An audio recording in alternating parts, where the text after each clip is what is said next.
मैनपुरी लोकसभा पर होगा बीजेपी का कब्जा, जयवीर सिंह। उत्तर प्रदेश में लोकसभा बीजेपी की 80 सीट जीतेंगी। विपक्ष ने जो आरोप बीजेपी पर लगाया है वह आरोप है निराधार। ईडी हो या सीबीआई हो, सब अपना काम कर रही हैं एजेंसी। बीजेपी ने अभी खिड़की खोली है, दरवाजा नहीं खोला है। अगर दरवाजा खोल दिया तो सभी पार्टी के नेता बीजेपी में होंगे, केवल पार्टी के मुखिया ही बचेंगे। बीजेपी नेशनल पार्टी है, टिकट पर विचार मंथन के बाद टिकट फाइनल होती है। सबसे पहले 51 सीट बीजेपी ने घोषित की हैं, बाकी जल्द हो जाएंगी।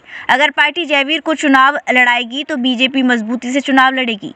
बीजेपी में प्रत्याशी नहीं, कमल निशान से चुनाव लड़ा जाता है। मैनपुरी में दर्जनों चौराहों पर बनी मूर्ति का उद्घाटन करेंगे। बीच आ रहे हैं, उनको जागरूक कर रहे हैं।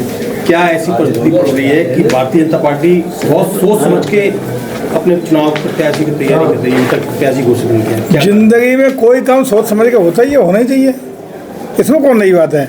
हम लोग सबसे पहले देश में 51 सीटें यूपी में घोषित करने वाली पार्टी है। अभी तक कितने लोगों के 51 हो गई बताओ। दूसरा राउंड भी जल्दी आपको सामने मिलेगा। सेकंड राउंड पे क्योंकि राष्ट्रीय पार्टी है, पूरे देश के विभिन्न प्रांतों पर चर्चा होती है। कल तक चिंतन मंथन उन प्रांतों पर हुआ है जहां अभी फर्स्ट फेज के भी प्रत्याशी कंसीडर नहीं हुए थे। कल रात तक उस पर चिंतन हुआ है। जैसे ही फर्स्ट फेज वाला पूरा देश के सारे प्रांतों पर चर्चा हो जाएगी, उसके बाद सेकंड राउंड जैसे शुरू होगा। सेकंड राउंड में तो फर्स्ट राउंड में तो हम लोग 51 कर ही चुके। सेकंड राउंड की जैसे ही चिंतन होगा उसी में सब शामिल है। बाकी की जो सीटें बची हैं उत्तर प्रदेश की, कुछ तो हमारे सहयोगी दलों के लिए है और 80 में तो 51 घोषित हम कर चुके हैं। सहयोगी दलों के बाद जो हमारे हिस्से की सीटें हैं उन पर हम लोग अतिशीघ्र जैसे ही देश भर के विभिन्न प्रांतों की फेज फर्स्ट हो जाएगा, उसी के बाद दूसरे चरण में। एक लंबे समय से समाजवादी पार्टी के मैनपुरी में लोकसभा कब जा रहा है, उसको फेस करने के लिए भारतीय जनता पार्टी क्या प्लानिंग है, क्या किस तरीके? इस बार 80 का 80 टारगेट है और देश में इस बार 400 पार, उसी पर काम हो रहा है। उसी में 80 मैनपुरी भी शामिल है। मायावती का अभी तक कोई स्टेटमेंट नहीं आ रहा, ना कोई लिस्ट आउट हो रही, ना मीटिंग हो रही है।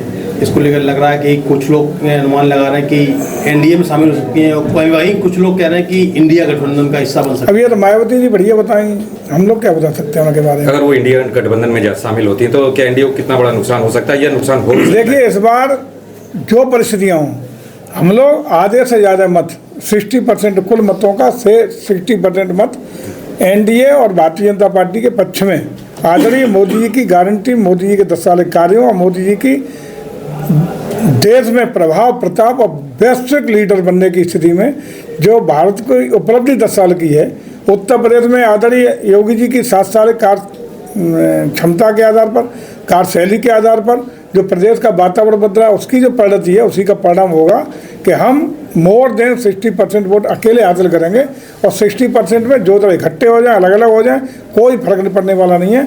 अकेले मोर देन 60% वोट हासिल करने वाली पार्टी भारतीय जनता पार्टी बनने जा रही है। विपक्ष आरोप लगा रहा लगातार महापुरुषों की मूर्तियां लगाकर आप अपनी विफलताओं को छुपाने का प्रयास कर रहे हैं और मतदाताओं को गुमराह कर रहे हैं। अब अगर महापुरुषों की मूर्तियाँ लगाना विफलता है तो स्वीकार है हम लोग।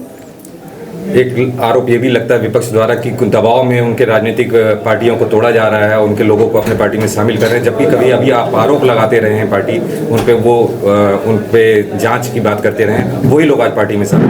देखो, सही बात तो ये है कि आज हम खिड़की खोलें, इतने घुसे पड़ जा रहे हैं। अगर गेट खोल दिया तो पार्टी साफ हो जाएगी पूरी, इतनी भगदड़ है। और वो इसलिए है कि लोकतंत्र में जन भावना, जन आस्था सर्वोपर होती है पूरे देश में और खासकर उत्तर प्रदेश में जो प्रचंड आंधी और तूफान है भारतीय जनता पार्टी के पक्ष में, योगी जी के पक्ष में, मोदी जी के पक्ष में, उसका परिणाम है। यदि हमने फाटक खोल दिया तो अकेले नेता रह जाएंगे, सब भाग जाएंगे। आपने देखा भी अभी राजस्थान क्या हुआ। कयास लगाए जा रहे हैं कि आपका नाम लोकसभा में मैनपुरी के लिए संभावित है। जो पार्टी निर्णय करेगी।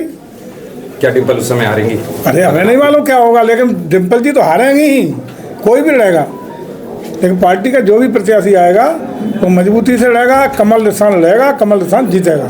जय गुरुदेव हॉस्पिटल, महोली रोड, मथुरा। हमारे यहाँ minor, OT, emergency, ICU, PICU, NICU, सभी प्रकार की सिटी स्कैन, एक्सरे, अल्ट्रासाउंड, अत्याधुनिक पैथोलॉजी लैब, प्राइवेट एवं जनरल वार्ड, डिलक्स रूम, महिला चिकित्सकों द्वारा डिलीवरी सुविधा, आंखों का ऑपरेशन, दांतों का उपचार, सभी प्रकार के ऑपरेशन, उचित दर पर दवाइयाँ, 24 घंटे एम्बुलेंस सुविधा।